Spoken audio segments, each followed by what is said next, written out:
Okay பாருங்க. இன்னைக்கு நாங்கள் ஒரு புதிய தேர்ச்சி ஆரம்பிக்கிறோம். சரியா? தேர்ச்சி 9 நிறைவில் பதிவுகள் அல்லது ஒற்றை பதிவுன்னு சொல்லுவோம். நாங்கள் இறுதியா பார்த்த விஷயம் தேர்ச்சி 8 லாப நோக்கமற்ற நிறுவனங்களின் நிதி கூற்றுக்கள். சரியா? அதில் நாங்கள் முழுமையா தியரி படித்தோம். அதுக்குரிய பார்ட் 1 பார்ட் 2 விடயங்கள் பயிற்சி எல்லாம் முடிச்சிட்டோம். எனவே இன்றைக்குரிய கிளாஸ்ல அல்லது தேர்ச்சி 9 நிறைவில் அல்லது ஒற்றை பதிவுகள்னு சொல்லுவோம். அதாவது பூரணத்துவமற்ற நிதி கூற்றுக்கள். பூரணத்துவம்டா என்ன?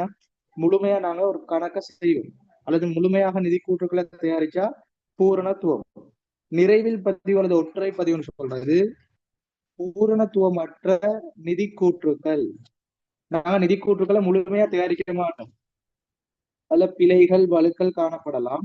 எனவே ஒரு 50% பூரணம் இல்லாத நிதி கூற்றுக்கள் தொடர்பான பதிவுகளை நாங்க செய்யறது நிறைவில் அல்லது ஒற்றை பதிவு என்று சொல்லுவோம். சரியா?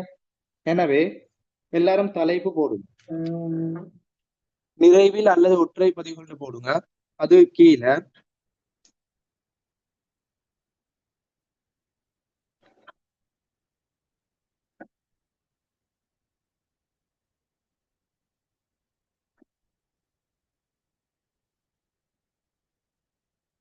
தேர்ச்சி 9 நிறைவில் பதிவு அல்லது ஒற்றை பதிவு போடும்.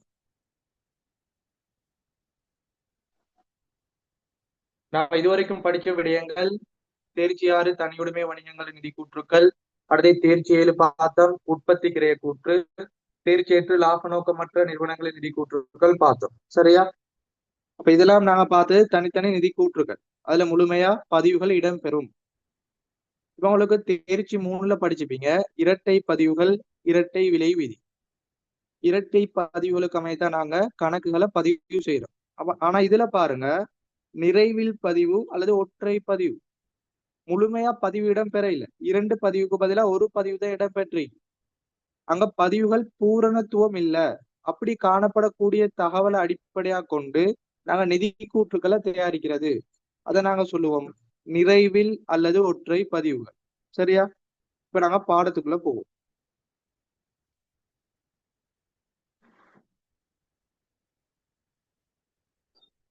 இது கீழே எழுதி கொள்ளுங்க. நிறைவில் பதிவு அல்லது ஒற்றை பதிவுன்னு போட்டுக்கிறோம். அது கீழே எழுதி கொள்ளும். நிறுவனம் ஒன்றின் நிதி கூற்றுக்கள்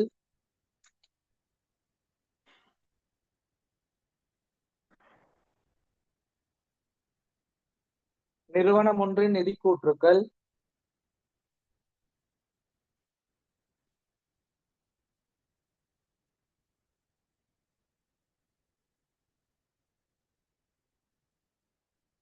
பூரணத்துவம் அடையாத போது நிறுவனம் ஒன்றின் நிதி கூற்றுக்கள் பூரணத்துவம் அடையாத போது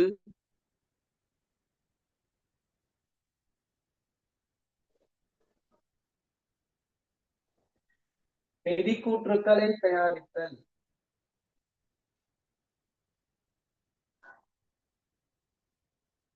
சரியா? ஒரு நிறுவனத்துல பதிவுகள் காணப்படுது இரட்டை பதிவுன்னு சொல்லுவோம். முதலாவது பாருங்க, உதாரணத்துக்கு ஒரு காசு விற்பனை இடம்பெறுது. எனவே காசு கட்டுப்பாட்டு கணக்கு வரவு, விற்பனை கணக்கு செலவு, இப்படி நாங்க இரட்டை பதிவுக்குமே பதிவுகளை மேற்கொள்ளணும். ஆனா இங்க இடம்பெற்றிருக்க ஒரு பதிவு தான். காசு கணக்குல வரவு வச்சுக்கிறான், விற்பனையில செலவு வைக்க இல்லை. அப்ப அங்க பதிவுகள் முழுமையா இடம்பெற இல்லை, தகவல் முழுமையா இல்ல. அங்க பூரணத்துவமற்ற பதிவுகள் தான் காணப்படுது. அப்படி காணப்படக்கூடிய அந்த பிழையான தகவல்கள், முழுமை இல்லாத தகவல்களை அடிப்படையா கொண்டு நாங்க வழுக்களை திருத்தி நிதி கூற்றுக்களை தயாரிக்கிற ஒரு பாடம் தேர்ச்சி 9. சரியா? அப்ப இதுவரைக்கும் படிச்ச விடயங்கள் தனித்தனி பாடம்.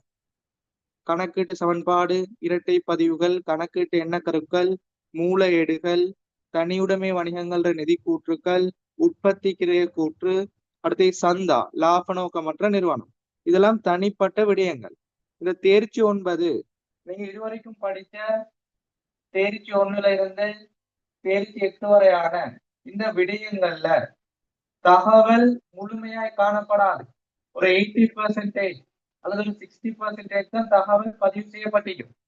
சரியா? தேர்ச்சி 1ல இருந்து தேர்ச்சி 8 வரையான பாடங்கள்ல நீங்க படிச்ச சகல விடயங்களும் தனி விடயம்.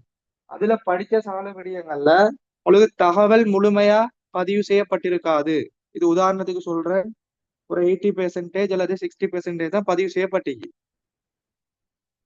எனவே பூரணத்துவம் இல்லாத தகவலை அடிப்படையா கொண்டு, முழுமையான தகவல் இல்லாத விடயங்களை அடிப்படையா கொண்டு நாங்க நிதி கூற்றுக்களை தயாரிக்கிறது நிறைவில் பதிவுன்னு சொல்லுவோம். இந்த நிறைவில் பதிவுல ஸ்பெஷலா விசேடமா நிதி கூற்றுக்கள் இல்ல. நாங்க இதுவரைக்கும் படிச்ச விடயங்கள்ல பிழையான விடயங்கள், பூரணத்துவம் இல்லாத, முழுமை இல்லாத தகவல் தருவான். அதை அடிப்படையா கொண்டு நாங்க கணக்குகளை தயாரிக்கிறோம். சரியா? அப்போ ஒரு காசு கட்டுப்பாட்டு கணக்கு தயாரிக்க வரலாம், கடன் பட்டோர் கடன் கொடுத்தோர் கட்டுப்பாட்டு கணக்கு தயாரிக்க வரலாம், மூலஈடுகள் தயாரிக்க வரலாம், அல்லது உற்பத்தி கிரைய கூற்று கேட்டு வரலாம், வருமான கூற்று நிதி நிலைமை கூற்று கேட்டு வரலாம், அல்லது ஒரு சந்தா கணக்கு கேட்டு வரலாம். அப்ப தெளிவான முறையில விளங்கிக் கொள்ளணும், நாங்க இதுவரைக்கும் படிச்ச பாடங்கள்ல பிழையான தகவல், பூரணத்துவம் இல்லாத, முழுமை இல்லாத தகவல் தருவான். நாங்க அதை கண்டுபிடிச்சு நிதி கூற்றுக்களை தயாரிக்கிறது நிறைவில் பதிவுன்னு சொல்லுவோம். சரியா? அப்ப உங்களுக்கு சிலபஸ்ல இந்த தேர்ச்சி 9 நாங்க பொதுவா தனியா படிக்கிறது இல்ல. இதை தெளிவா விளங்கிக் கொள்ளணும். இந்த நிறைவில் பதிவுல உங்களுக்கு தனிப்பட்ட முறையில வேண்டப்படுவது அல்லது பகுதி 2க்கு வினாக்கள் வராது. சரியா? நீங்க முழுமையா பார்க்க முழுமையான சிலபஸ்ல இருந்து பிழையான தகவல் அல்லது குறிப்பிட்ட தகவல் தருவான். அதுல நாங்க நிறைய விடயங்களை கண்டுபிடிச்சு நிதி கூற்றுக்களை தயாரிக்கிற விடயம் இந்த தேர்ச்சி 9ல படிப்போம். இப்ப முதலாவது இந்த ஐடியா கிளியரான்னு சொல்லுங்க.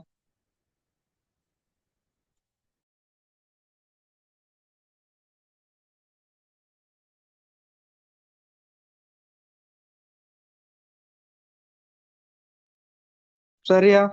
அப்ப உங்களுக்கு தேர்ச்சி 7, தேர்ச்சி 8, தேர்ச்சி 6, தேர்ச்சி 5 எல்லாம் படிச்சுக்கிறோம். அதுல சொல்லி தந்துக்கிறேன், பார்ட் 1க்கு என்ன விடயங்கள் வரும், பார்ட் 2க்கு என்ன விடயங்கள் வரும், இது நோட்ஸா கணக்காண்டு சொல்லி தந்துக்கிறேன். ஆனால் இந்த தேர்ச்சி 9ல அப்படி விடயங்கள் இல்ல.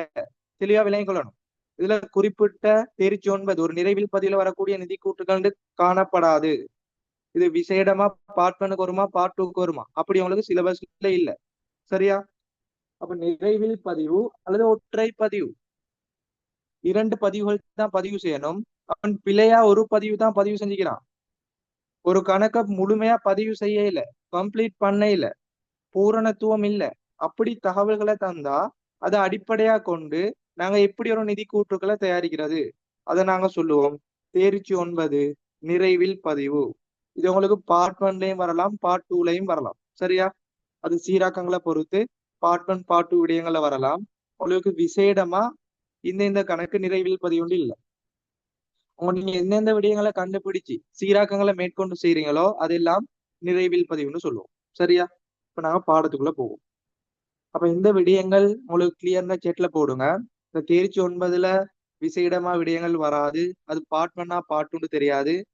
நாங்க இதுவரைக்கும் படிக்கிற இந்த தேர்ச்சி 8 வரையான விடயங்கள் அல்லது முழுமையான சிலபஸ் தேர்ச்சி 1ல இருந்து தேர்ச்சி 16 இந்த தேர்ச்சி 9 தவிர்ந்த முழுமையான விடயங்களை அடிப்படையா கொண்டு அவன் ஒரு தகவல் தருவான். அதுல முழுமையா பதிவுகள் இடம்பெறாது. எனவே அதை அடிப்படையா கொண்டு நாங்க கணிப்பீடுகளை மேற்கொண்டு அதுல கேட்கப்படக்கூடிய விடயங்களை தயாரிக்கிறது நிறைவில் பதிவு. இது கிளியர்னா செட்ல போடுங்க. இப்ப நாங்க பாடத்துக்குள்ள போவோம்.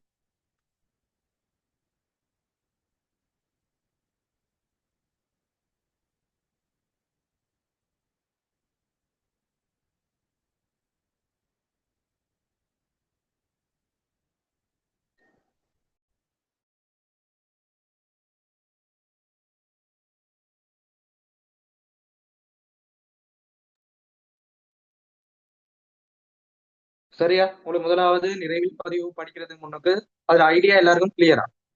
அது செட்ல போடுங்க.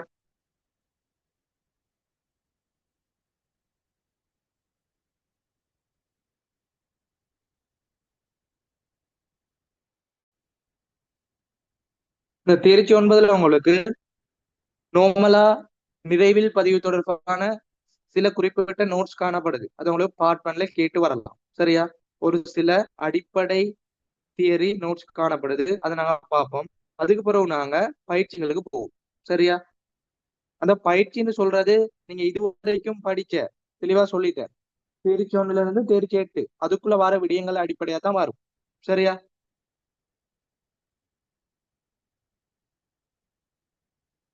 எனவே முதலாவது நாங்க தலையை போட்டுக் கொள்வோம். நிறைவில் பதிவுண்டா என்ன? அதுல வரை விலக்கணம். இப்ப எந்த ஒரு தேர்ச்சியா இருந்தாலும் அதுல விளக்கங்கள். நம்மளா பங்குடைமைண்டா என்ன? தனியுடைமை நிறுவனம்டா என்ன? லாப நோக்கமற்ற நிறுவன நிதி கூற்றுக்கள்டா என்ன? கணக்கீட்டு என்ன கற்கொண்டா என்ன விஷயம்? மூலையீடுகள். அப்படி நாங்க ஒவ்வொரு விடயங்கள் படிக்கும் போது தெளிவான முறையில வரை விலக்கணம் படிச்சுக்கிறோம். அதே போல நிறைவில் பதிவு அப்படின்னா என்னன்னு பார்ப்போம். சரியா? எனவே முதலாவது தலை போடுங்க, நிறைவில் பதிவு.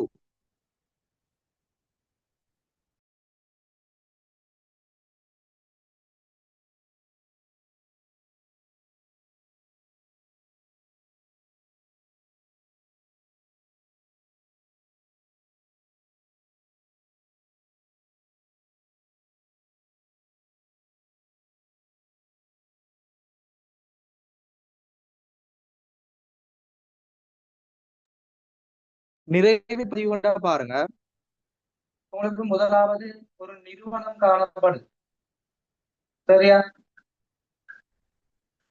அந்த நிறுவனம் என்ன செய்யணும்? நிதி கூற்றுக்களை தயாரிக்கணும். அதாவது அக்கறை செலுத்தும் தரப்பினருக்கு தகவல்களை வழங்க என்ன செய்யணும்? நிதி கூற்றுக்களை தயாரிக்கணும். தெளிவா பாருங்க, எந்த ஒரு நிறுவனமா இருந்தாலும் அது அடிப்படை நோக்கம் அந்த நிறுவனத்துல அக்கறை செலுத்தும் தரப்பினர், ஒரு உள்ளக தரப்பினர் வெளியே தரப்பினர் காணப்படுவாங்க. அவங்களுக்கு இறுதியில தகவல், ஒரு பொருளாதார தகவல், நிதி சாரா தகவல், தீர்மானங்களை மேற்கொள்ள தகவல் வழங்கணும். அப்படி தகவல்களை வழங்குறதுக்கு கணக்கு பதிவுகளை மேற்கொண்டு நிதி கூற்றுகளை தயாரிக்கணும். சரியா? இப்ப பாருங்க, கணக்கீட்டிட அடிப்படை விடயம் நாங்க எந்த ஒரு பதிவுகளை மேற்கொண்டாலும் அது இரட்டை பதிவுகளுக்கு அமையதான் தயாரிக்கணும். இரட்டை பதிவு, அதாவது வரவு செலவு எனும் அடிப்படையில நாங்க கணக்குகளை பதிவு செய்யணும். இது நீங்க தேர்ச்சி 3ல படிப்பீங்க. இரட்டை பதிவுகளுக்கு அமையதான் கணக்கீட்டுல சகல விடயங்களும் பதிவுகள் மேற்கொள்ளப்படுது. அப்ப நிறைவில் பதிவுன்னு சொல்றது இந்த இரட்டை பதிவுகளை பின்பற்றாமல் நாங்க ஒரு பதிவுகளை மேற்கொண்டா அந்த கணக்குகள் அந்த பதிவுகள் எல்லாத்தையும் நாங்க சொல்லுவோம் நிறைவில் பதிவு. ஒரு நிறுவனம் இரட்டை பதிவை பின்பற்றாம ஒரு பதிவை மேற்கொள்ளுது அல்லது இரட்டை பதிவுக்கு பதிலாக ஒற்றை பதிவு செய்து ஒரு பதிவு தான் இடம்பெறுது, இதை நாங்க சொல்லுவோம் நிறைவில் பதிவு. பூரணத்துவம் இல்லாத ஒரு பதிவு, கம்ப்ளீட் இல்ல, பூரணமா கணக்குகள் பதிவு செய்யப்பட இல்லை. உதாரணத்துக்கு பாருங்க, ஒரு காசு விற்பனை இடம்பெறுது ரூபாய் 1,00,000. முதலாவது நாங்க என்ன செய்யணும்? இதுல இரட்டை பதிவு கமையதான் பதிவுகளை மேற்கொள்ளணும். முதலாவது இரட்டை பதிவு பார்ப்போம், அதுக்கப்புறம் எந்த மூலையடிகள் போயிட்டு பதிவு செய்வோம், அடுத்து பேரேட்டுக்கு மாத்துவோம், பரீட்சை மீதி கொண்டு போவோம், அடுத்து நாங்க நிதி கூற்றுகளை தயாரிப்போம், இறுதியாகத்தான் தகவல் வழங்கப்படும். எனவே கொடுக்கல் வாங்கல் ஒன்று இடம்பெறுது, காசு விற்பனை ரூபாய் 1,00,000, இதை இரட்டை பதிவுக்கு போடுங்க, காசு வரவு விற்பனை செலவுண்டு வரும்.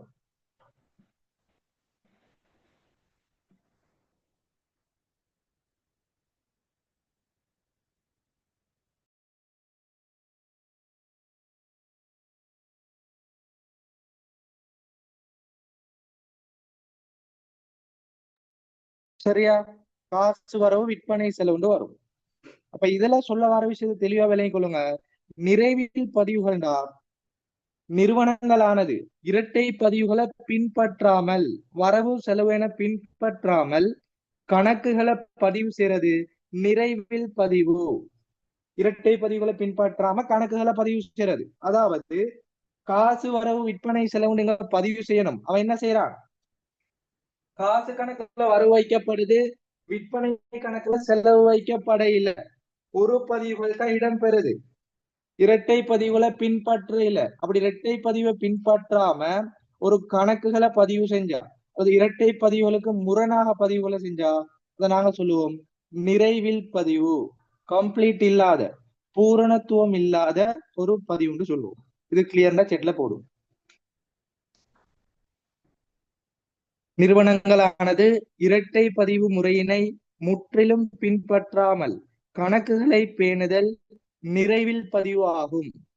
நிறுவனங்கள் இரட்டை பதிவுகளை பின்பற்றாமல் கணக்கு பதிவுகளை பேணுதல் அல்லது கணக்குகளை பதிவு செய்தல் நிறைவில் பதிவுகள் ஆகும். அல்லது அதுக்கு நாங்க இன்னும் ஒரு பெயர் சொல்லுவோம் ஒற்றை பதிவு. சிம்பிளான தியரி. இரட்டை பதிவை பின்பற்றாம ஒரு கணக்கை பதிவு செஞ்சா, இரட்டை பதிவை பின்பற்றாம கணக்குகளை பேணி வந்தா அது நிறைவில் பதிவுன்னு சொல்லுவோம்.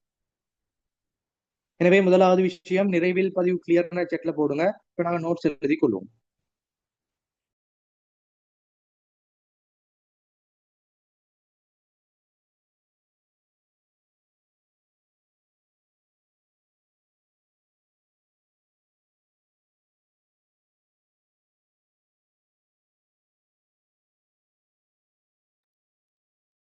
ஓகே, நிறைவில் பதிவுன்னு போட்டீங்க, அது கீழே நோட்ஸ் எழுதி கொள்ளும்.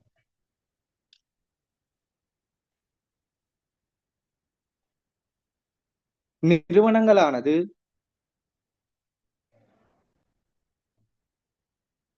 இதுல தெளிவா சொல்லிக்கிறேன்.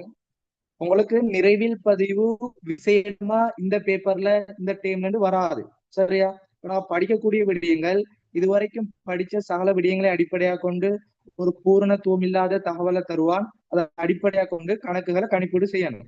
இதுல நாங்க படிக்கக்கூடிய நோட்ஸ் விடயங்கள் உங்களுக்கு நான் நோட்ஸ் தரும்போது சொல்லி தருவேன். அது பார்ட் ஒனுக்கு வருமா வராதா? சரியா? பொதுவா உங்களுக்கு நிறைவில் பதிவுல பார்ட் ஒன்ல விசேடமா இந்தெந்த விடயங்கள் இது வரைக்கும் வர இல்லை. ஆனா நாங்க கட்டாயம் அடிப்படை விடயங்களை படிச்சு வச்சுக்கொள்ளணும். சம்டைம்ஸ் டேம் எக்ஸாம்ல போடலாம். சரியா? எனவே முதலாவது நிறைவில் பதிவுக்கு எழுதி கொள்ளுங்க. நிறுவனங்கள் இரட்டை பதிவு முறையினை பின்பற்றாமல் நிறுவனங்கள் இரட்டை பதிவு முறையினை பின்பற்றாமல்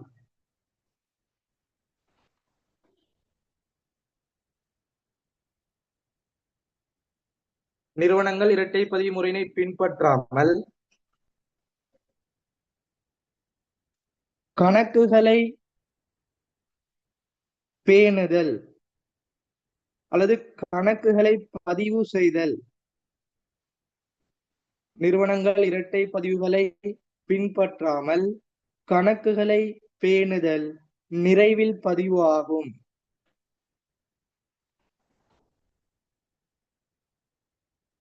இரட்டை பதிவை பின்பற்றாம ஒரு கணக்கை நீங்க பதிவு செய்றீங்க, ஒரு கணக்கை பேணி வந்தா அது நிறைவில் பதிவு. அந்த நிறைவில் பதிவுல பூரணத்துவம் இல்லை, 100% பதிவு சரியில்லை, அதுக்குள்ள பிழை காணப்படுது, வழுக்கல் காணப்படுது. சரியா? இதை எழுதிட்டு ஓகேன்னு போடுங்க. அடுத்த விஷயத்துக்கு போகும்.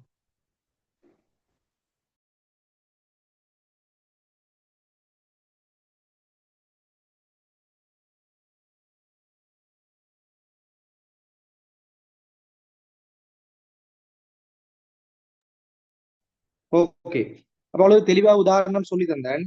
பொதுவா ஒரு காசு கொடுக்கல் வாங்கல் இடம்பெறுது, ஒரு காசு பெறுவனவு அல்லது காசு கொடுப்பனவு இடம்பெறுது. இதுல உதாரணத்துக்கு சொல்லி தந்துகிறேன். காசு பெறுவனவு, காசு கொடுக்கல் வாங்கல காசோட தொடர்பான பெறுவனவு கொடுப்பனவு சொல்லுவோம். அப்ப இங்க காசு விற்பனை இடம்பெற்றிருக்கு. இதுல காசு கட்டுப்பாட்டு கணக்குல மட்டும்தான் பதிவு செஞ்சுக்கிறான், விற்பனை கணக்குல பதிவு செய்யல.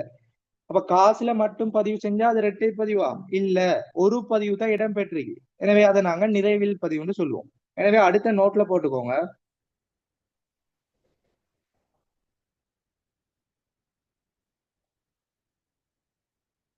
பொதுவாக பொதுவாக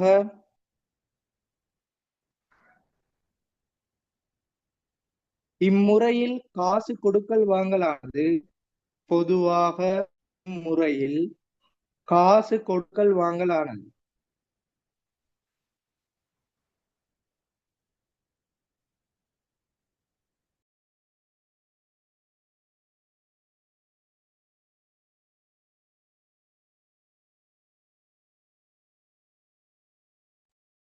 தொடர்ந்து எழுதுங்க. பொதுவாக இம்முறையில் காசு கொடுக்கல் வாங்கலானது காசு கட்டுப்பாட்டு கணக்கில் மாத்திரம் பதிவு செய்யப்படும். காசு கட்டுப்பாட்டு கணக்கில் மாத்திரம் பதிவு செய்யப்படும்.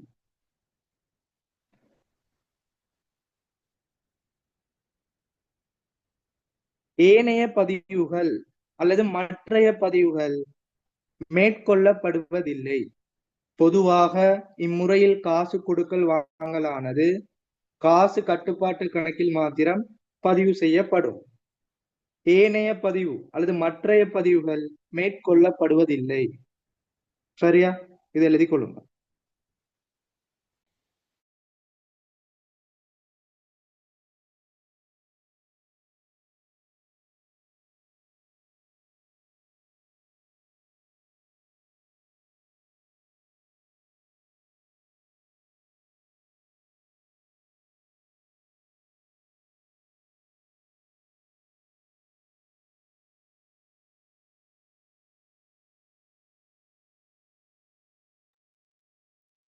ஓகே, நாங்க உதாரணம் எழுதி கொள்வோம். அது கீழே போட்டுக்கோங்க உதாரணம். அது கீழே எக்ஸாம்பிள் போடுங்க உதாரணம்.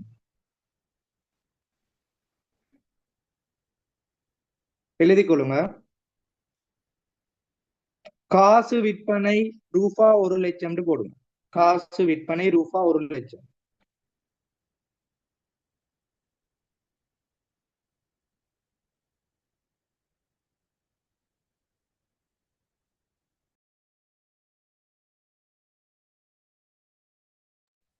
காசு விற்பனை ரூபா 1,00,000. அது கீழே எழுதி கொள்ளுங்க. இக்கொடுக்கல் வாங்கலானது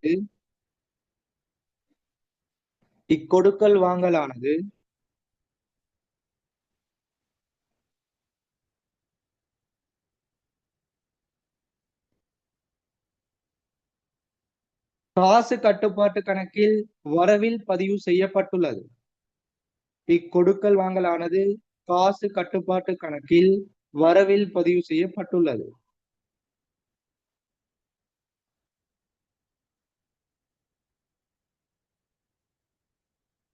ஆனால் விற்பனை கணக்கில் செலவில் பதிவு செய்யப்படவில்லை.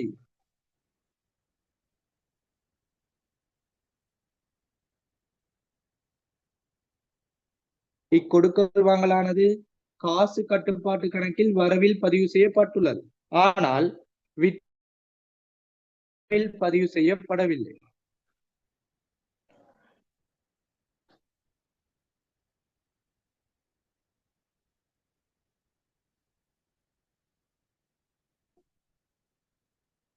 சரியா? அடுத்து தொடர்ச்சியா எழுதிக்கோங்க. எனவே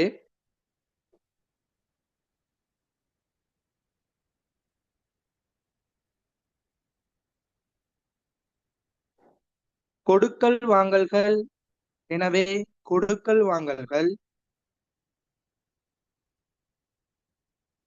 முழுமையாக பதிவு செய்யப்படாமல் கொடுக்கல் வாங்கல்கள் முழுமையாக பதிவு செய்யப்படாமல்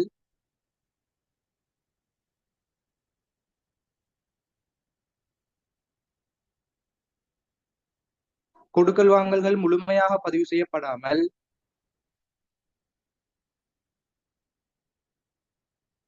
ஒற்றை பதிவுகள் மாத்திரம் இடம்பெறுதல்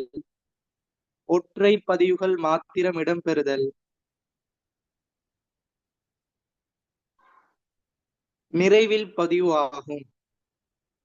கொடுக்கல் வாங்கல்கள் முழுமையாக பதிவு செய்யப்படாமல் அல்லது பூரணத்துவமற்ற வகையில் காணப்படுதல், அதாவது முழுமையாக பதிவு செய்யப்படாமல் ஒற்றை பதிவுகள் இடம்பெறுதல் நிறைவில் பதிவு ஆகும்.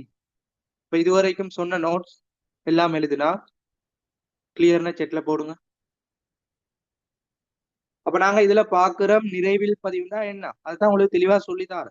சரியா? நிறுவனங்கள் இரட்டை பதிவை பின்பற்றாம பதிவுகளை மேற்கொண்டா நிறைவில் பதிவு. பொதுவா இங்க காசு கொடுக்கல் வாங்கல்ல காசு கணக்குல பதிவு செய்யப்படும், ஏனைய கணக்குல பதிவு செய்யப்படாது. அதுக்கு உதாரணம் சொல்லி தந்துக்கிறேன். காசு விற்பனை 1,00,000, காசுல வரவு வைக்கிறான், விற்பனையில செலவு வைக்கல. எனவே இப்படி காணப்படக்கூடிய பதிவுகளை சொல்லுவோம் நிறைவில் பதிவு. எனவே நீங்க அதை எழுதிட்டு அது கீழே இன்னும் உங்களுக்கு விலகிக் கொள்றதுக்கு போட்டுக்கொள்ளுங்க. காசு கணக்கு விற்பனை கணக்குல டிஃபார்ம் நார்மலா போட்டு காசு கணக்குல மட்டும் பதிவுகளை காட்டுங்க. விற்பனை கணக்குல பதிவு இடம்பெறலைன்னு காட்டுங்க. சரியா? இது எல்லாத்தையும் செஞ்சுட்டு முதலாவது நாங்க படிச்ச விடயம் நிறைவில் பதிவு என்றால் என்ன, நிறைவில் பதிவுக்கான விளக்கம் கிளியர்னா செட்ல போடுங்க. அடுத்த நோட்ஸுக்கு போகும்.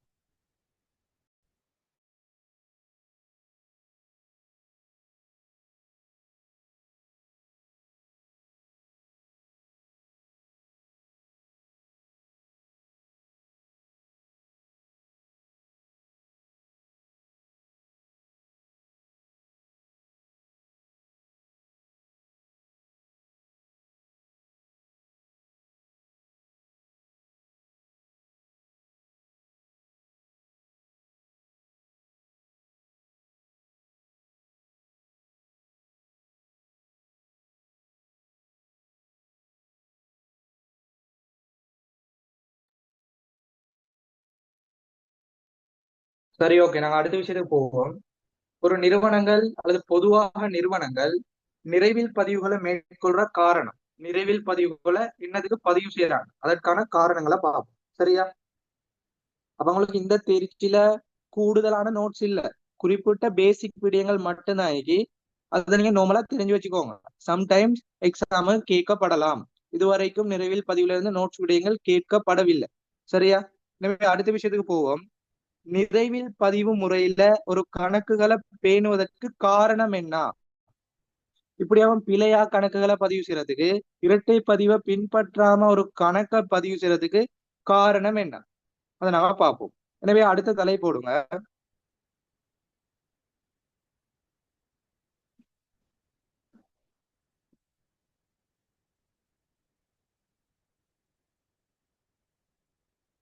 நிறுவனங்கள் நிறைவில் பதிவு முறையில்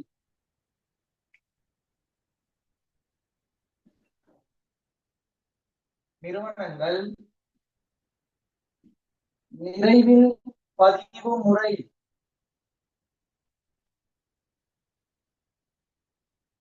நிறுவனங்கள் நிறைவில் பதிவு முறையில் கணக்குகளை பேணுவதற்கான காரணம்.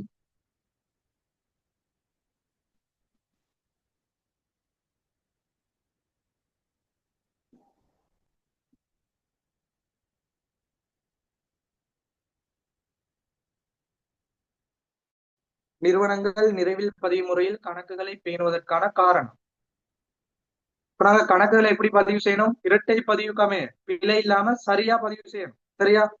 அக்கறை செலுத்தும் தரப்பினர்கள் தீர்மானங்களை மேற்கொள்ள நாங்க சரியான தகவலை வழங்கணும்.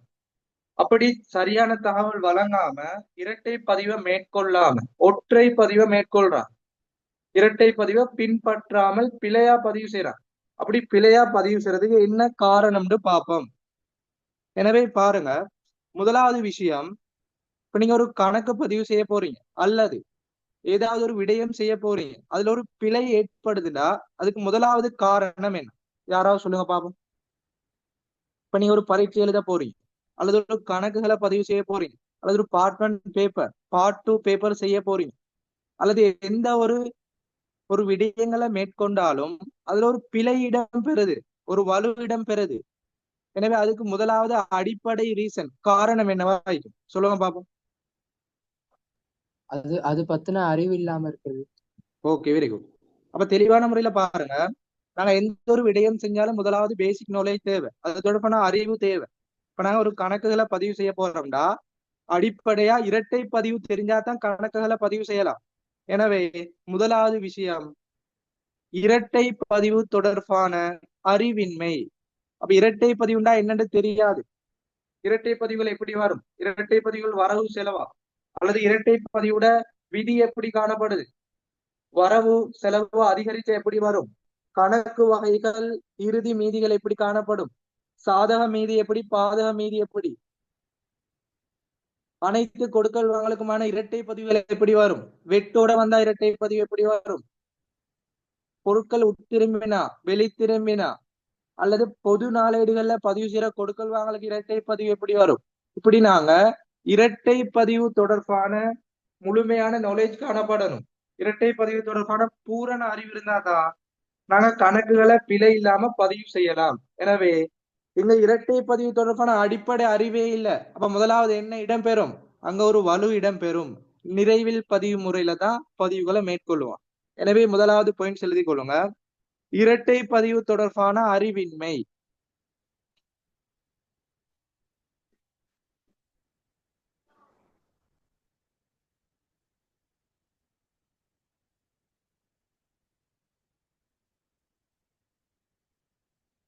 அடுத்து இரண்டாவது பாருங்க. இங்க இரட்டை பதிவுகளை எல்லாம் முழுமையா படிச்சுக்கிறான். நல்ல முறையில இரட்டை பதிவு எல்லாம் படிச்சுட்டு தான் ஒரு கணக்கு செய்ய வாரான். அப்பொழுதும் ஒரு பிழை வருதுண்டா இரண்டாவது விஷயம் என்னவாயிடும்? நாங்க முழுமையா படிச்சிட்டோம், இரட்டை பதிவு எல்லாம் தெரியும், பேப்பர் செஞ்சுக்கிறோம், முழுமையா தியரி எல்லாம் படிச்சுட்டு தான் எக்ஸாமுக்கு வரோம். ஆனா மார்க்ஸ் குறைவா வருது. இப்ப இரண்டாவது காரணம் எல்லாம் தெரியும், அன்னைக்கு நாங்க அக்கறை இல்ல, ஒரு கேர்லெஸ்ஸா காணப்படுது. நாங்க எல்லாம் படிச்சுட்டோம், எக்ஸாம் செய்ய வாரோம், கிளாஸ்ல எப்படி சொல்லி தராங்களோ அதன் அடிப்படையில பின்பற்றது இல்ல.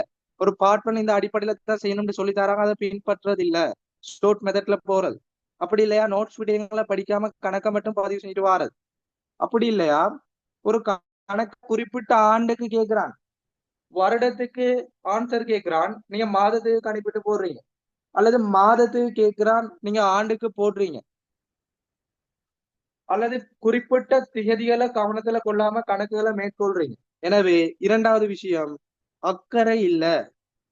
அது தொடர்பான அறிவு ஈக்குது, ஆனா அக்கறை இல்லாம பிழையா வருது. எனவே இரண்டாவது போடுங்க, இரட்டை பதிவு தொடர்பான அக்கறையின்மை.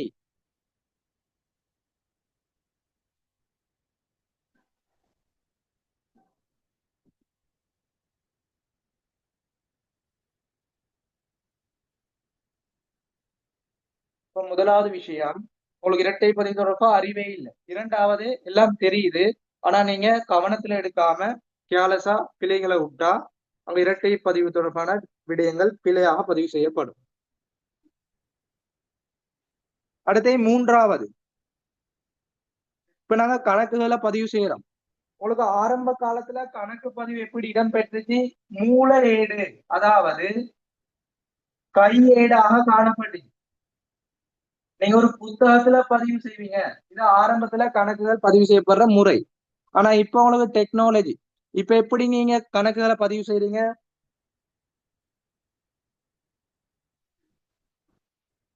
நீங்க கம்ப்யூட்டர் லெப்ட்னு சொல்லுவோம், அதை பயன்படுத்தி தான் பதிவுகளை மேற்கொள்றீங்க. அதாவது மென்பொருள், நீங்க சொftware பயன்படுத்தி தான் பதிவுகளை மேற்கொள்றீங்க.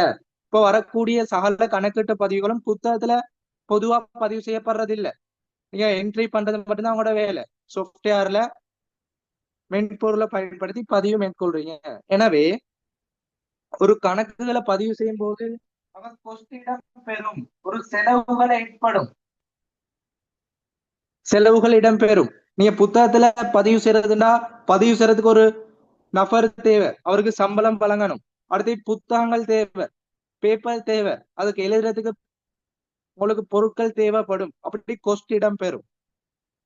அப்படி இல்லையா ஒரு மென்பொருள் ஒரு சாஃப்ட்வேரை பயன்படுத்தி பதிவுகளை மேற்கொண்டு அதுக்கு உங்களுக்கு கோஸ்ட் இடம்பெறும். எனவே பொதுவா விளங்கிக் கொள்ளுங்க, கணக்கு பதிவுகளை மேற்கொள்றதுக்கு செலவுகள் இடம்பெறும். எனவே கணக்கீட்டு பதிவு தொடர்பான செலவுகளை குறைக்கிறதுக்கு நாங்க பதிவுகளை பிழையா பதிகிறது அல்லது கணக்கீட்டு பதிவு தொடர்பான செலவுகளை குறைக்கிறதுக்காக பதிவுகளை மேற்கொள்ளும் போது சில விடயங்களை பதிவு செய்யாம விடுறது, முழுமையா பதிவு செய்யவில்லை, முழுமையாக பதிவு செய்யப்படாமல் காணப்படுது. எனவே அந்த சந்தர்ப்பத்திலையும் இந்த நிறைவில் பதிவு முறைக்கு அமையதான் கணக்குகள் பதிவு செய்யப்படும். எனவே மூன்றாவது எழுதி கொள்ளுங்க, கணக்கு பதிவு தொடர்பான செலவுகளை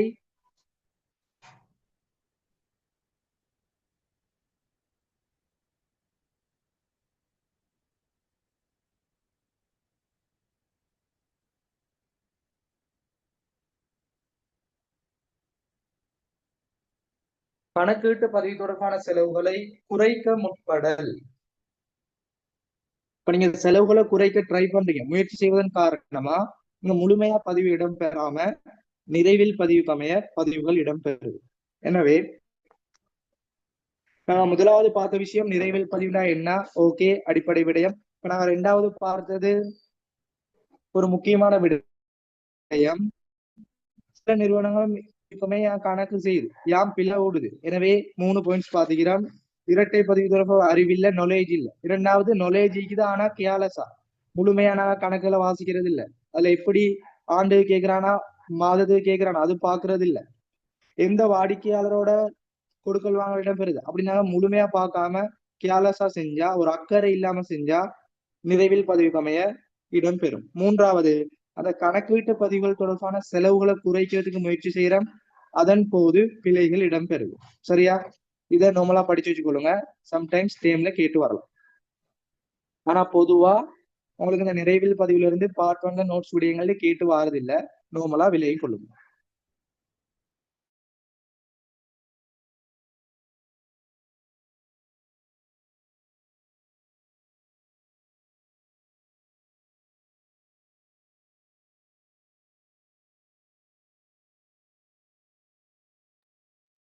ஓகேயா?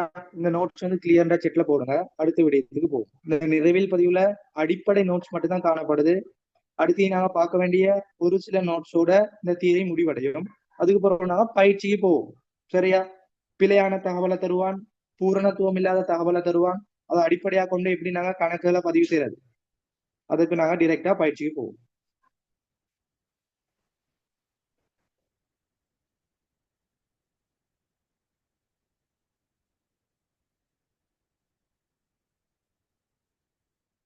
இப்ப அடுத்தது நாங்க பார்க்க போறோம், இப்படி நிறைவில் பதிவு முறையில ஒரு கணக்கு பதிவு செய்யப்படுது. பிழையாக கணக்குகளை பதிவு செய்யறதால நமக்கு கிடைக்கக்கூடிய நன்மை தீமையை பார்ப்போம்.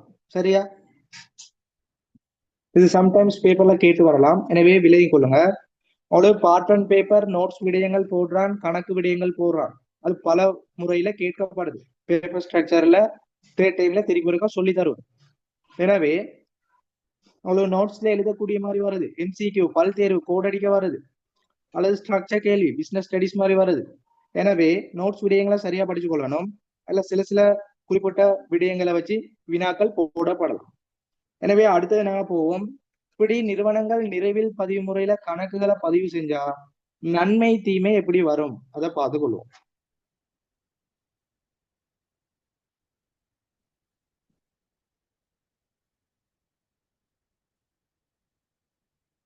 எனவே தலை போடுங்க.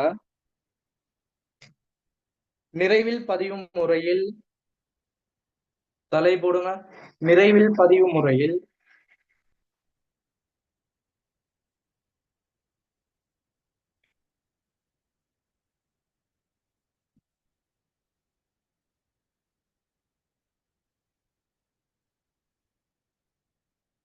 நிறைவில் பதிவு முறையில் கணக்குகளை பேணுவதால் கணக்குகளை பேணுவதால் நிறைவில் பதிவு முறையில் கணக்குகளை பேணுவதால் ஏற்படுகின்ற அனுகூலம் பிரதிகூலம், ஏற்படுகின்ற நன்மை தீமைன்னு போடுங்க.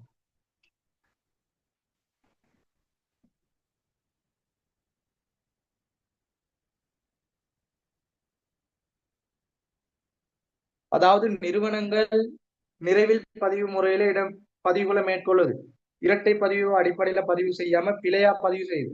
அப்படி பிழையா பதிவு செய்யறதால அந்த நிறுவனத்துக்கு, அந்த கணக்கை தயாரிக்கிற பிரிவுக்கு, அந்த கணக்கீட்டு அலகுக்கு எப்படி உங்களுக்கு நன்மை கிடைக்கும் தீமை கிடைக்கும், அந்த சாதக விடயங்கள் பாதக விடயங்களை பார்ப்போம். சரியா?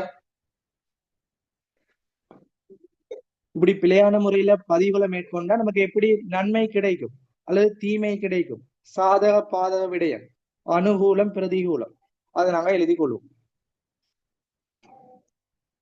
எனவே ரெண்டா பிரிச்சு எழுதி கொள்ளுங்க. கீழே நன்மை தீமைன்னு போடணும். எனவே முதலாவது நாங்க அனுகூலங்கள் நன்மையை பார்ப்போம். முதலாவது விஷயத்த பாருங்க, உதாரண அடிப்படையில சொல்லிதான் உங்களுக்கு 10 தகவல்கள் முதலாவது தரப்படுது. இதுல நீங்க 6 தகவல்களை தான் பதிவு செஞ்சுக்கிறீங்க.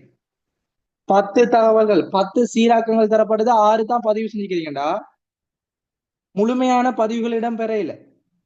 அப்ப உங்களுக்கு முதலாவது தெளிவா விளங்கிக் கொள்ளுங்க, உங்களுக்கு 10 தகவல் தாரான், 6 தகவல் தான் பதிவு செய்யறீங்க. பேலன்ஸ் விடயங்கள் பதிவு செய்யப்பட இல்லை, இரட்டை பதிவு பின்பற்றப்பட இல்லை. எனவே நன்மை கணக்கு வைத்தல் செலவு குறைவடையும். உங்களுக்கு முழுமையா தகவலை செய்யறதுக்கு ரூபாய் 500 செலவு போகுதுன்னா அதுல குறைவான தகவலை மட்டும்தான் பதிவு செஞ்சா, உதாரணமா ரூபாய் 300 தான் கொஸ்ட் இடம்பெறுது. எனவே முழுமையா தகவலை பதிவு செய்யாம, கணக்குகளை மேற்கொள்ளாம, பூரணத்துவம் இல்லாம பகுதி அளவு தான் பதிவு செஞ்சா முதலாவது நன்மை என்ன கிடைக்கும்? அங்க கணக்கு வைத்தல் செலவு குறைவடையும். எனவே முதலாவது எழுதி கொள்ளுங்க, கணக்கு வைத்தல் செலவு குறைவடையும்.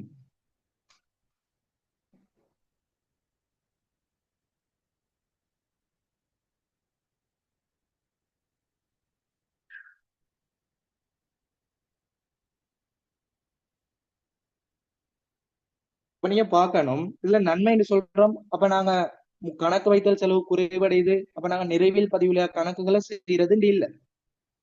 அக்கறை செலுத்தும் தரப்பினருக்கு ஒழுங்கான தகவலை வழங்கணும், தீர்மானங்களை மேற்கொள்ள. எனவே சரியான முறையில 100% பதிவு மேற்கொள்ளணும். ஆனா இந்த பாடத்துல இப்படி நிறைவில் பதிவு செய்யறதால எப்படி தாக்கங்கள் இடம்பெறுதுன்னு பாக்குறோம், அதை மட்டும் படிச்சு கொள்ளுங்க. எனவே ஒரு நிறைவில் பதிவு செய்யறதால அங்க கணக்கு வைத்தல் செலவு மிகவும் குறைவடையுது, முதலாவது எழுதி கொள்ளும். இரண்டாவது பாருங்க, இந்த முழுமையா 10 தகவலை நாங்க பதிவு செய்யறதுக்கு எங்களுக்கு 30 நிமிஷம் வருது, 30 நிமிடங்கள் தேவைப்படுது. இந்த 10 சீராக்கங்களை உள்ளடக்கி ஒரு வருமான கூற்று நிலைமை கூற்று தயாரிக்கிறது 30 நிமிடம் ஏற்படுது. ஆனா இங்க பாருங்க 6 சீராக்கம் தான் பதிவு செய்யறாங்க. அப்ப நாங்க ஒரு 15 நிமிடத்துல கணக்குகளை பதிவு செய்யலாம். அப்ப இதுல ரெண்டாவது என்ன சொல்ல வார, விரைவாக பதிவுகளை மேற்கொள்ளலாம். நாங்க நிறைய பதிவு செய்யல, குறைவான பதிவு மட்டும்தான் செய்யறோம்னா விரைவா பதிவுகளை மேற்கொள்ளலாம். எனவே ரெண்டாவது போடுங்க, விரைவாக பதிவுகளை மேற்கொள்ளலாம்.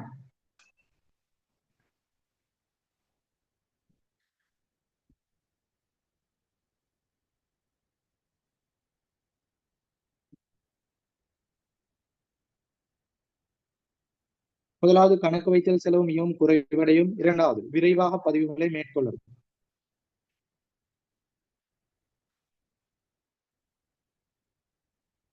அடுத்த மூன்றாவது, இதே உதாரணத்தை பாருங்க.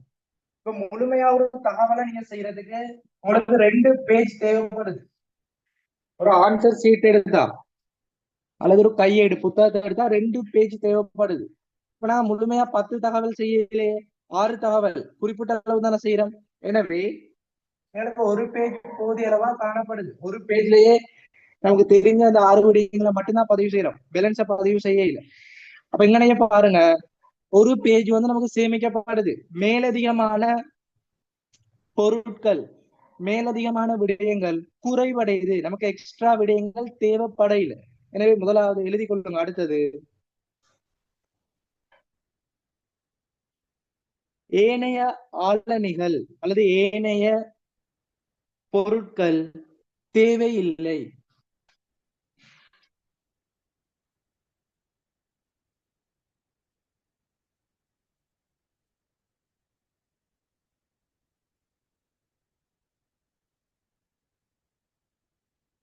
உங்களுக்கு உதாரண அடிப்படையில தெளிவா சொல்லித்தாரேன். இந்த உதாரணத்தை ஞாபகப்படுத்தி கொண்டா நிறைவில் பதிவின் காரணமா நிறுவனத்துக்கு எப்படி நன்மை வருது தீமை வருதுன்னு நம்மளா கேட்டா எழுதி கொள்ளணும். அடுத்து நான்காவது,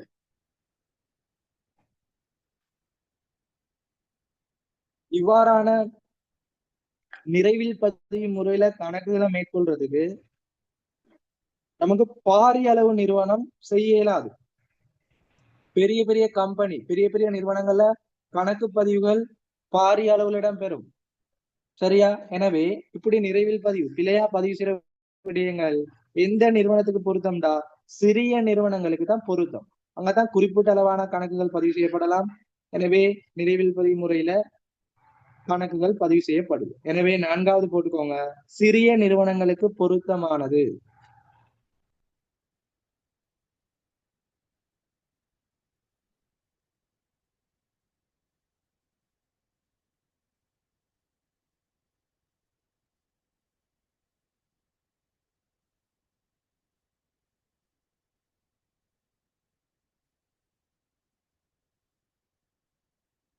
எனவே திருப்பி ஒருக்கா சொல்றேன், கணக்கு வைத்தல் செலவு மிகவும் குறைவடையும், விரைவாக பதிவுகளை மேற்கொள்ளலாம், ஏனைய பொருட்கள் ஆளணிகள் தேவையில்லை, சிறிய நிறுவனங்களுக்கு பொருத்தமானது. இதை எழுதி கொடுங்க. அடுத்து நாங்க தீமை பிரதிகூலம் பார்ப்போம். ஒரு நாங்க கணக்க பிழையா செய்யறதால எப்படி நன்மை வருது? இது நன்மை சிலபஸ்ல படிக்கிறோம், ஆனா இப்படி நன்மை வந்து நம்ம நிறுவனத்துக்கு பொருத்தம் இல்ல. இது பிழையான விஷயம். சரியா? இது நாங்க நன்மைன்னு சொல்ல மாட்டோம். இது நிறுவனத்துக்கு ஒரு பாதகமான விடயம். ஏன்னா முழுமையா தகவலை செஞ்சா தானே தீர்மானங்களை மேற்கொள்ளலாம். ஆனா இங்க படிக்கிறது நிறைவில் பதிவு, இரட்டை பதிவு இல்லாத பதிவு. அப்படி பதிவு வாரதால எப்படி நன்மை வருது? எனவே சிலபஸ்ல சொல்ற விடயத்தை மட்டும் படிச்சுக்கோங்க. இது உங்களுக்கு கணக்குல எப்படித்தான் பதியணும்னா இல்ல, அது பிழையான விடயம். அதையும் தெளிவான முறையில விளங்கி கொள்ளணும். இதை எழுதி முடிச்சா கிளியர்னா ஓகேன்னு போடுங்க. அடுத்த விஷயம் பிரதிகூலத்துக்கு போகும்.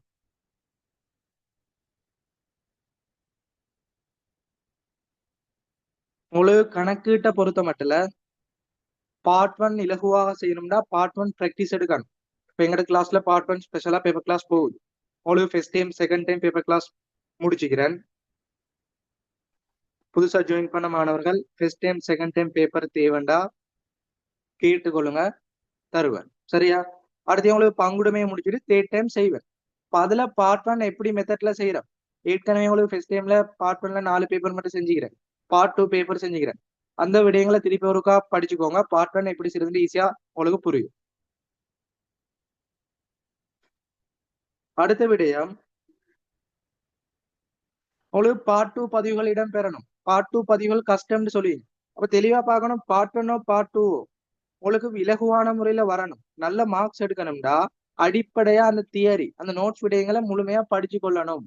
எப்படி நாங்க பதிவுகளை இடம்பெறுது, எப்படி வரவு செலவு வரும், அதெல்லாம் தெரிஞ்சாதான் கணக்குல அப்ளை பண்ணலாம். எனவே உங்களுக்கு காணப்படக்கூடிய இந்த காலத்தை பயன்படுத்தி முழுமையா தியரி நோட்ஸ் விடயங்களை பதிவுகளை படிச்சீங்கன்னா பரீட்சைக்கு இலகுவா முகம் கொடுக்கலாம். ஓகே, அடுத்த விஷயத்துக்கு போவோம். அப்ப எங்கட ஜூம் கிளாஸ்ல நாங்க 1 தொடக்கம் 8 வரையான பாடங்கள் முழுமையா முடிச்சிட்டோம். சிலபஸ் முன்னுக்கு தான் போகுது. இப்ப தேர்ச்சி 9 போகுது. அடுத்து 10 பங்குடுமையை முடிச்சுட்டு past paper, model paper, term பேப்பருக்கு போவோம். தேர்ட் டைம் எக்ஸாமுக்கு தயார்படுத்துவோம். நிறைவில் பதிவு முறையில் கணக்குகளை பேணுவதால் ஏற்படுகின்ற பிரதிகூலம் தீமை. இந்த தேர்ச்சி முடிஞ்சோடனே பங்குடைமை ஆரம்பிக்கப்படும். சரியா? இது இலகுவான ஒரு தேர்ச்சி. இன்னும் ஒரு அடுத்த கிளாஸ் 2 கிளாஸ்ல முடிச்சிருவோம். இதுல கூடுதலான விஷயம் இல்லை. நான் படிக்கணுமே, அதுக்காக தேர்ச்சி 9 பாக்குறோம். சரி, அப்ப நிறுவனங்கள் நிறைவில் பதிவுகளை மேற்கொள்ளுது, பிழையா பதிவுகளை மேற்கொள்ளுது. அப்படி பதிவு செய்யறதால தீமை என்னன்னு பார்ப்போம். முதலாவது பாருங்க, இப்ப நமக்கு பேப்பர்ல 10 சீராக்கம் தரப்படுது, அல்லது நிறுவனத்துல 10 கொடுக்கல் வாங்கல் தரப்படுது. இப்ப நீங்க முழுமையா கொடுக்கல் வாங்கல பதிவு செஞ்சாதான் அந்த நிறுவனத்திட லாபங்களை கண்டுபிடிக்கலாம், அந்த நிறுவனத்துல சொத்துக்கள் பொறுப்புகள் உரிமையாண்மையை கண்டுபிடிக்கலாம். சரியான தகவலை கொடுத்தாதான் உங்களுக்கு தீர்மானங்களை சரியான முறையில மேற்கொள்ளலாம்.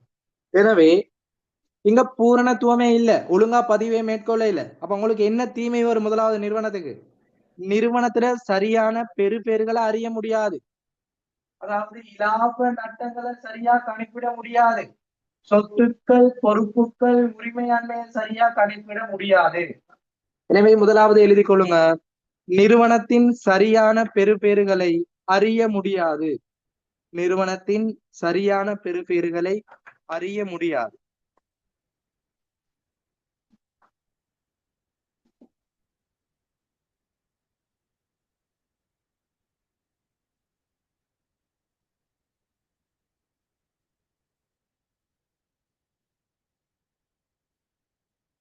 நிறுவனத்தின் சரியான பெறுபேறுகளை அறிய முடியாது. சரியா? பெறுபேறுனா என்ன? லாப நட்டம், சொத்துக்கள், பொறுப்புகள், உரிமை. நாங்க செயற்பாட்டு பெறுபேறு அல்லது நிதி பெறுபேறுன்னு சொல்லுவோம். அடுத்து நிதி நிலைமை என்று சொல்லுவோம். அதை கண்டுபிடிக்கிறதுக்கு தான் வருமான கூற்று, நிலைமை கூற்று செய்வோம், அல்லது காசு மீதியை கண்டுபிடிக்க. அப்படி நிறுவனத்துல பெறுபேறுகளை சரியாக இன்னும் காண முடியாது. ஏன்னா முழுமையா பதிவிடம் பெற இல்லை, இரட்டை பதிவுக்கு உட்படுத்த இல்லை. எனவே இறுதியில வரக்கூடிய ஆன்சர் பிழையா வரும். நிறுவனத்தின் சரியான பெறுபேறுகளை அறிய முடியாது. இரண்டாவது எழுதிக் கொள்ளுங்க. அவ்வாறு அறியப்பட்ட பெறுபேறுகளை உறுதிப்படுத்த முடியாது.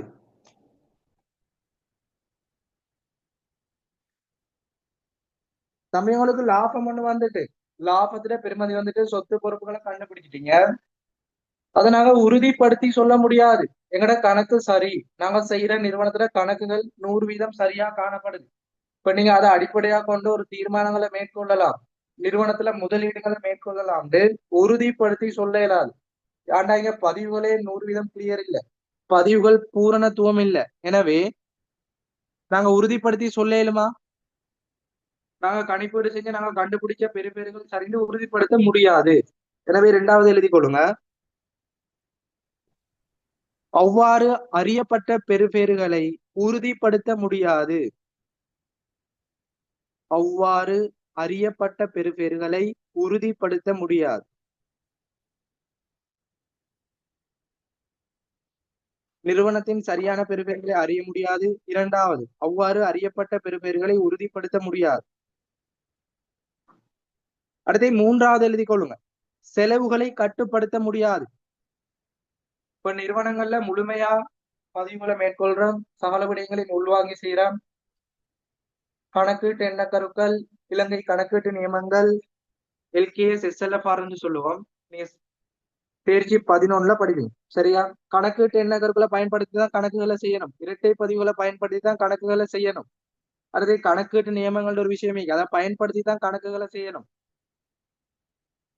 அடுத்து ஒவ்வொரு கணக்குகளுக்கான ஃபார்மேட்டிங் மாதிரி வடிவமே, அதன் அடிப்படையில் தான் கணக்குகளை செய்யணும். இப்படி நாங்க சகல விடயங்கள், கொள்கைகள், ஏற்பாடுகள், சட்டங்கள், மரபுகளை பின்பற்றி கணக்குகளை செய்ய போனோம்டா, அங்க செலவு கூட வரலாம். நாங்க 100% சரியா கணக்கு செய்ய போறோம்டா, செலவு அதிகமா இடம் பெறலாம். எனவே போட்டுக்கொள்ளுங்க, செலவுகளை கட்டுப்படுத்த முடியாது.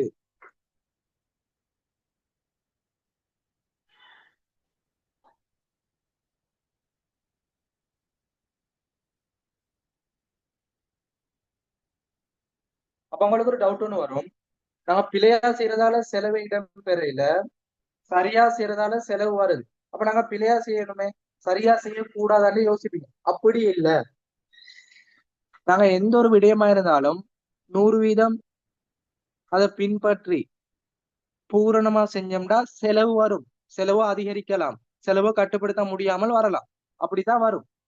பிழையா செஞ்சா செலவு குறைவா வரும். அப்ப செலவு குறைவா வருதுன்னு சொல்லி கணக்குகளை பிழையா செய்யறதுன்னு எடுத்துக்கொள்ள வேணாம். நிறைவில் பதிவு செய்யறதால நன்மை தீமை அதை மட்டும் படிச்சுக்கொள்ளும். அடுத்த இறுதியா பார்ப்போம்.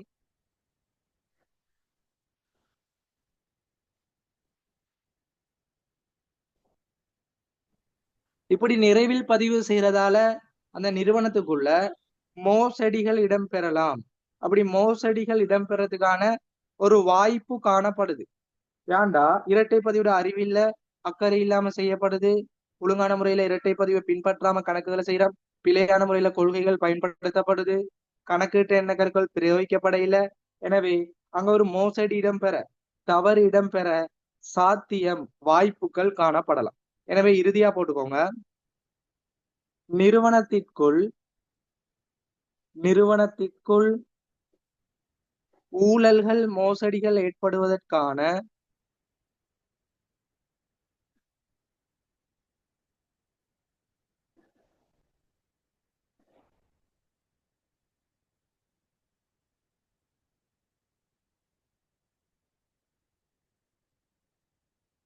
நிறுவனத்திற்குள் ஊழல், மோசடிகள் இடம்பெறுவதற்கான நிறுவனத்திற்குள் ஊழல்கள், மோசடிகள் இடம்பெறுவதற்கான வாய்ப்புகள் அல்லது சாத்திய கூறுகள் அதிகமாக காணப்படுதல். வாய்ப்புகள் அல்லது சாத்திய கூறுகள் அதிகமாக காணப்படும். இப்ப நீங்க பிழையாவே ஒரு தகவலை பதிவு செய்றீங்க, உன்னதையும் பின்பற்றாம இருந்தா அங்க ஒரு மோசடி இடம்பெறதுக்கான வாய்ப்பு நிறைய இருக்குது. சரியா? இப்ப லாஸ்டா பார்த்துக்கொள்வோம். நிறுவனங்கள் நிறைவில் பதிவு முறைகளை பின்பற்றி கணக்குகளை பதிவு செஞ்சா நன்மை தீமை. முதலாவது நன்மை, கணக்கு வைத்தல் செலவு குறைவாக காணப்படுது. நாங்க விரைவா குயிக்கா பதிவுகளை மேற்கொள்ளலாம். ஏனைய பொருட்கள் ஏனைய விடயங்கள் நமக்கு குறைவா தான் தேவைப்படும், தேவைப்படாது. சிறிய நிறுவனத்திற்கு பொருத்தமானது. தீமையை பாருங்க, நிறுவனத்துல சரியான பெறுபேறுகளை கண்டுபிடிக்க இயலாது. அப்படி கண்டுபிடிக்கிற சரியான பெறுபேறு உண்மையாண்டு உறுதிப்படுத்த முடியாது. செலவுகளை கட்டுப்படுத்த முடியாது, செலவுகளை அதிகரிக்கலாம். இறுதியா இங்க பிழையாதான பதிவு வருது, அப்ப ஒரு மோசடி, ஒரு தவறு இடம்பெறதுக்கான வாய்ப்பு கூட இருக்குது. இதெல்லாம் எழுதுனா கிளியர்னா செட்ல போடும்.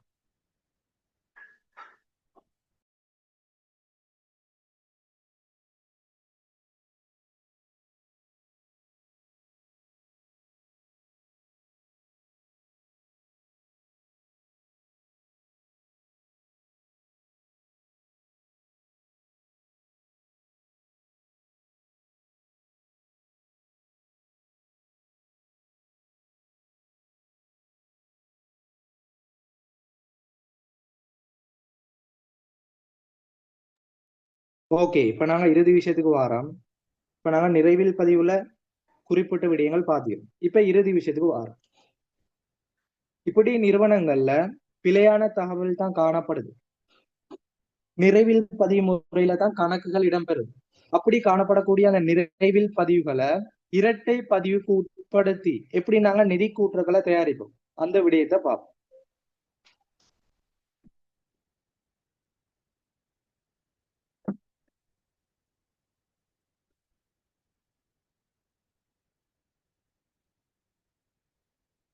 இதுல பாருங்க, நிறைவில் பதிவு காணப்படுது, அதாவது இரட்டை பதிவு இடம்பெற இல்லை.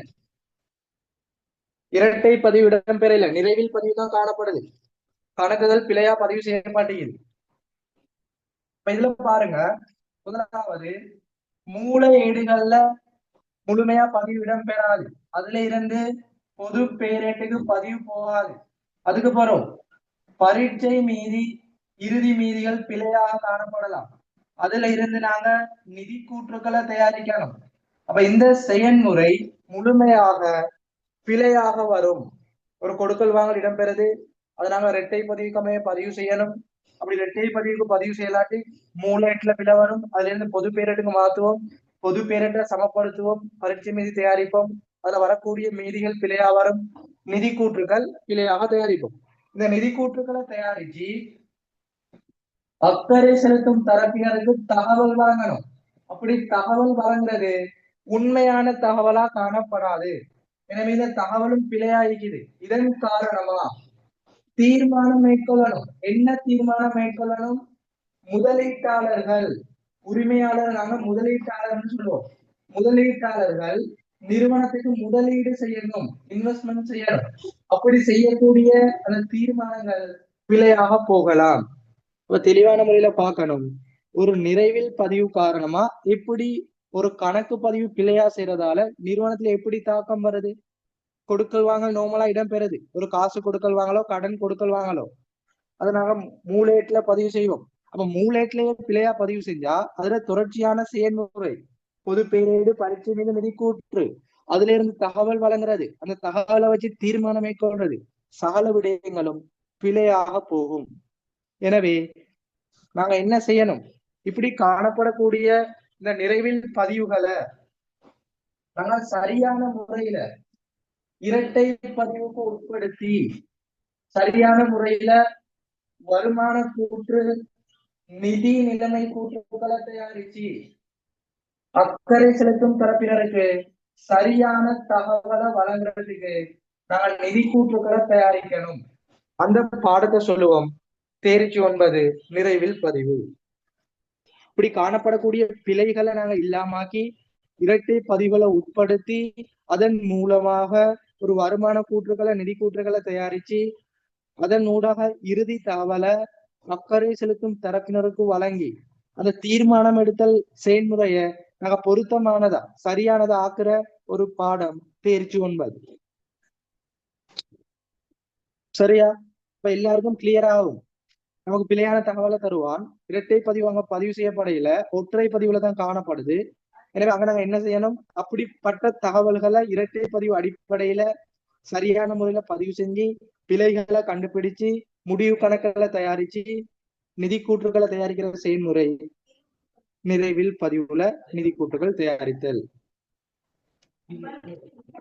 இப்ப இறுதியா நோட் ஒண்ணு போடும்.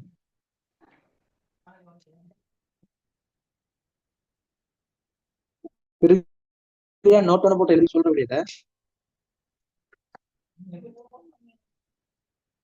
நிறுவனங்களில் காணப்படக்கூடிய தகவல்கள் வேகமா எழுதி கொள்ளுங்க. நிறுவனங்களில் காணப்படக்கூடிய தகவல்கள்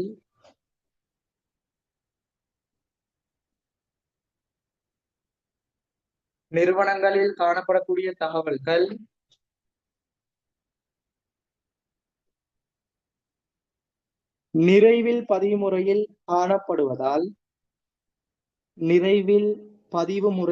காணப்படுவதால்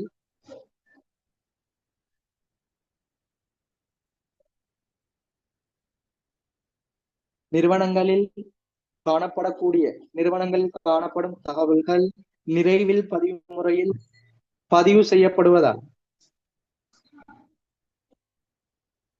இறுதியாக நிதி கூற்றுக்கள் பிழையாக தயாரிக்கப்படும்.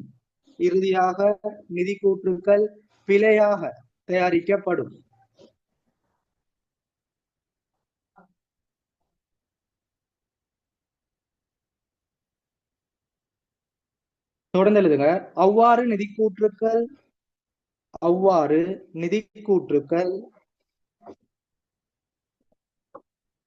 பூரணத்துவமற்ற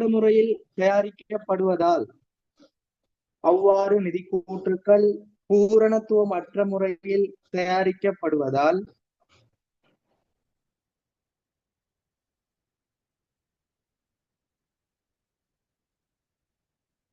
அக்கறை செலுத்தும் தரப்பினர்களுக்கு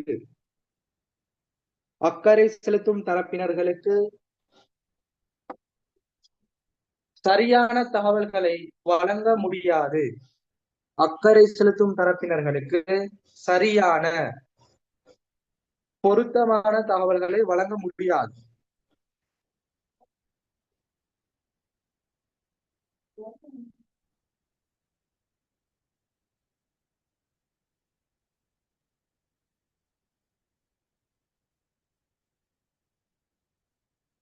அடுத்த நோட்ல போட்டுக்கோங்க.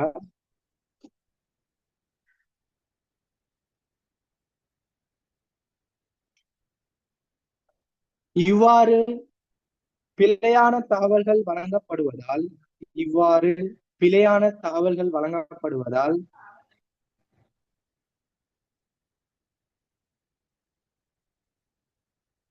முதலீட்டாளர்கள் தீர்மானங்களை மேற்கொள்வதில்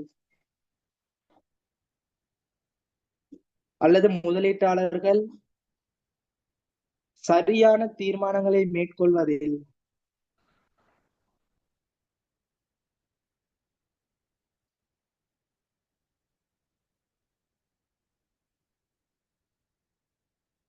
பாதக நிலை ஏற்படுகிறது, பாதிப்பு ஏற்படுகிறது.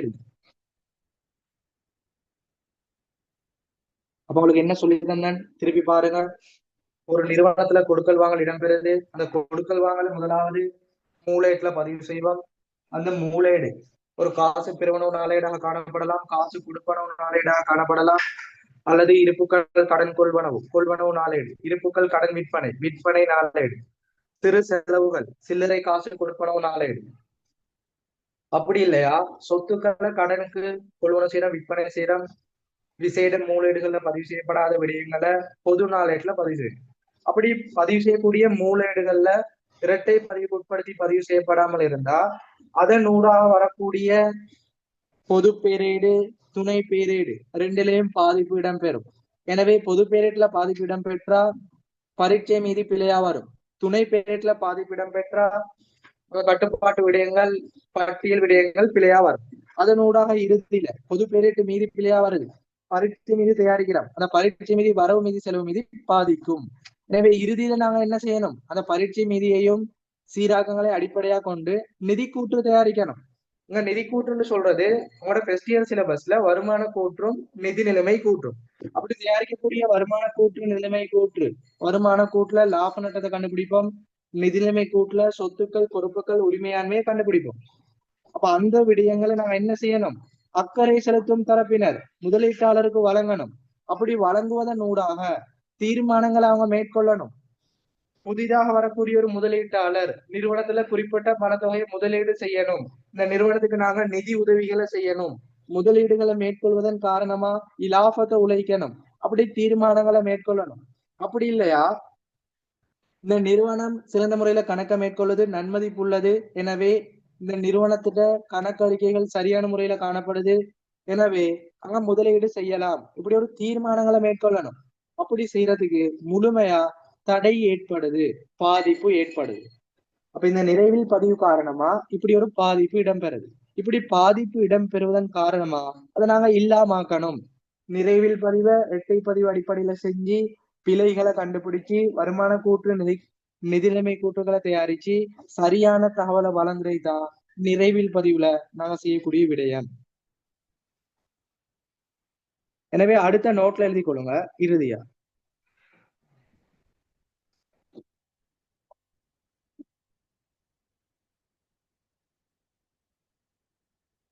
ஓகே, இறுதியா போட்டுக்கோங்க.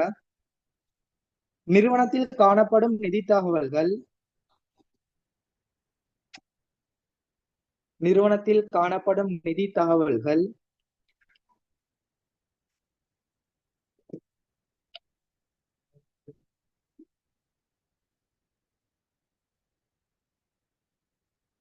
நிறுவனத்தில் காணப்படும் நிதி தகவல்கள் இரட்டை பதிவு அடிப்படையில் காணப்படாத போது, இரட்டை அடிப்படையில் காணப்படாத போது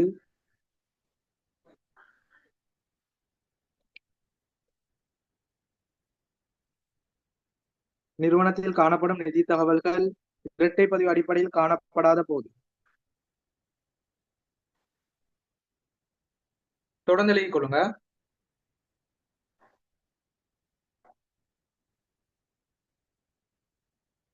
அவற்றை சரியான முறையில் இரட்டை பதிவு முறையில் பதிவுகளை மேற்கொண்டு, இரட்டை பதிவுக்கமைய பதிவுகளை மேற்கொண்டு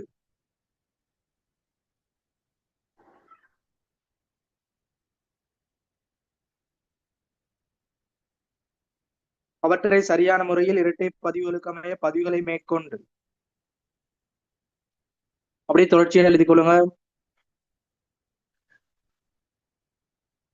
வருமான கூற்று நிதிநிலைமை கூற்று தயாரிப்பதற்கான வருமான கூற்று நிதி நிலைமை கூற்று தயாரிப்பதற்கான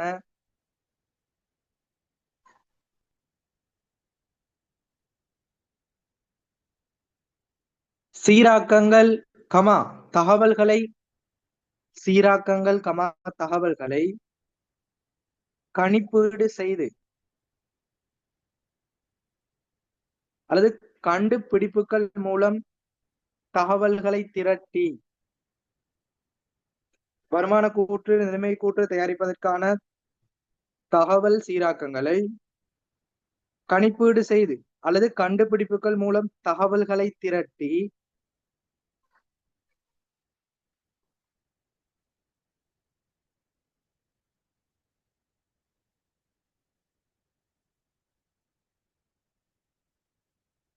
இறுதியாக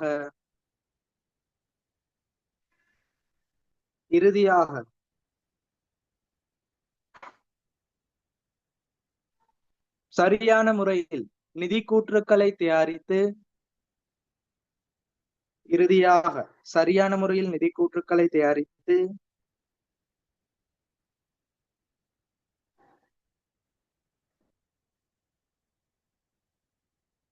அக்கறை செலுத்தும் தரப்பினர்களுக்கு. இறுதியாக சரியான முறையில் நிதி கூற்றுகளை தயாரித்து அக்கறை செலுத்தும் தரப்பினர்களுக்கு.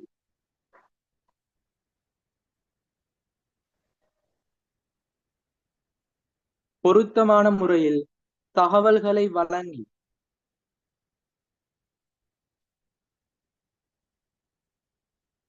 பொருத்தமான முறையில் தகவல்களை வழங்கி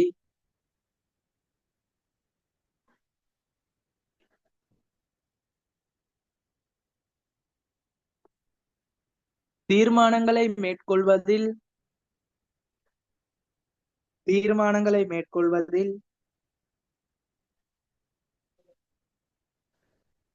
சாதக தன்மையை உருவாக்குதல். தீர்மானங்களை மேற்கொள்வதில் இலகு தன்மையை உருவாக்குதல்.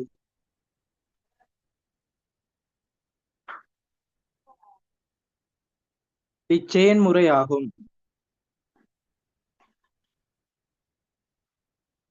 சரியா? அப்ப நிறைவில் பதிவுண்டா என்ன, அந்த நிறைவில் பதிவு செய்யறதால வரக்கூடிய நன்மை தீமை என்றா என்ன, நிறைவில் பதிவு காரணமா எப்படி நிறுவனத்துல தாக்கம் ஏற்படுது, அந்த தாக்கங்களை எதன் அடிப்படையில நாங்க நிவர்த்தி செய்து இறுதியாக அக்கறை செலுத்தும் தரப்பினர், நிறுவனத்துல அக்கறை செலுத்தக்கூடிய தரப்பினர், பிரதானமா முதலீட்டாளர்கள் தீர்மானங்களை மேற்கொள்வதற்கு சரியான முறையில தகவலை வழங்குற செயற்பாடு, அந்த செயல்முறையை நாங்க சொல்லுவோம் நிறைவில் பதிவுல நாங்க படிக்கிற விஷயம். இதுக்கு பிறகு நாங்க என்ன செய்ய போறோம், பிழையா தகவல் தருவான், பூரணத்துவம் இல்லாத தகவலை தருவான், அதன் அடிப்படையில நாங்க வேண்டப்படுவதை கேட்கக்கூடிய சகல விடயங்களையும் பதிவு செய்யற விஷயம் தான் அப்படின்னு நாங்க பயிற்சிகள்ல பார்க்க போறோம்.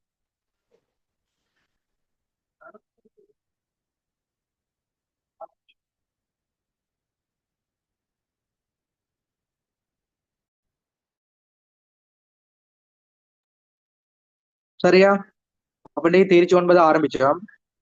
இன்னைக்கு புதிதாக மாணவர்கள் கிளாஸ்ல ஜாயின் பண்ணிப்பீங்க, பழைய தொடர்ச்சிய மாணவர்கள் இருப்பீங்க. அடுத்து உங்களுக்கு இந்த ரெக்கார்டிங், இந்த கிளாஸ் வந்து யூடியூப்ல அப்லோட் செய்யப்படும். அதன் ஊடாக யூடியூப்ல படிக்கக்கூடிய மாணவர்கள் இருப்பீங்க. தேர்ச்சி 9 நிறைவில் பதிவு எப்படி நாங்க இலகுவான முறையில படிச்சோம், அதற்குரிய இலகுவான தன்மை எப்படி நிறைவில் பதிவு வருது, அதுல நாங்க என்னென்ன விஷயம் படிக்க போறோம், சகல விடயங்களும் தெளிவா சொல்லி தந்தோம். அப்ப இந்த அளவு தான் உங்களுக்கு நிறைவில் பதிவுல நோட்ஸ் விடயங்கள் வரும். நிறைவில் பதிவுல பொதுவான நிதி கூற்றுங்கள்னு சொல்றது இல்ல, அது பார்ட் 1 பார்ட் 2 வருமானு பொருத்தமா இல்ல. நிறைவில் பதிவுண்டா பிழையான தகவலை தருவான். தேர்ச்சி 1ல இருந்து தேர்ச்சி 8 வரையான விடயங்கள்ல படிக்கக்கூடிய சகல விடயங்களையும் நாங்க தயாரிக்கிறது, அதை தயாரிச்சு பெறுபேறுகளை சரியான முறையில வழங்குற செயல்முறை நிறைவில் பதிவுல படிக்கும். இன்ஷால்லா அடுத்த கிளாஸ் நாங்க நிறைவில் பதிவு தொடர்பான பயிற்சிக்கு போவோம். நாங்க குயிக்கா இன்னும் 2 கிளாஸ்ல நிறைவில் பதிவை முடிச்சுட்டு போன தேர்ட் டைமுக்கான இறுதி பாடம் பங்குடைமை, பார்ட்னர்ஷிப்னு சொல்லுவோம். நீங்க தேர்ச்சி 6 படிச்சிட்டீங்க, உற்பத்தி கிரை கூற்று படிச்சிட்டீங்க, லாப நோக்கமற்ற நிறுவனங்கள் படிச்சிட்டீங்க. எனவே அதுல அடுத்த வடிவம் பங்குடைமை உங்களுக்கு எக்ஸாமுக்கு கட்டாயம் வரக்கூடியது. இன்ஷால்லா பங்குடைமை நாங்க ஆரம்பிப்போம். சரியா? இப்ப கிளாஸ் எப்படி போகணும்னு தெளிவா சொல்லிட்டேன். தேர்ச்சி 9 நோட்ஸ் விடயங்கள் முடிவடைஞ்சிட்டு இதுல வரக்கூடிய பயிற்சிகளை பார்த்துட்டு அடுத்த முக்கியமான பாடமான பங்குடைமைக்கு போகும். அதுக்கு பிறகு நாங்க தொடர்ச்சியா தேர்ட் டைமுக்குரிய பேப்பர் கிளாஸ் பார்ட் 1 பார்ட் 2 விடயங்கள் எல்லாத்தையும் செஞ்சு தேர்ட் டைம் எக்ஸாமுக்கு இன்ஷால்லா எல்லாரையும் ரெடி பண்ணும். எனவே இன்றைக்கு படிச்ச விடயங்களை எல்லாரும் தெளிவான முறையில நோட் எழுதி படிச்சுக்கோங்க. உங்களுக்கு யூடியூப் லிங்க் தரப்படுது, ரெக்கார்டிங் தரப்படுது. எனவே அந்த விடயங்களை திருப்பி ஒருக்கா பார்த்துக்கோங்க. இன்ஷால்லா அடுத்த கிளாஸ்ல சந்திப்போம். தேங்க்யூ, ஜஸாக்கல்லா ஹைரா. இன்ஷால்லா அடுத்த கிளாஸ் சந்திப்போம். நாளைக்கு கிளாஸ் இருக்கா? அவ்வளவு டைம் டேபிள் போடப்பட்டிருக்குது. அந்த டைம் டேபிளுக்கு அமைய வகுப்புகள் இடம்பெறும். ஏதாவது மாற்றங்கள் இருந்தா உங்களுக்கு குரூப்ல இன்ஃபார்ம் பண்ணுவேன்.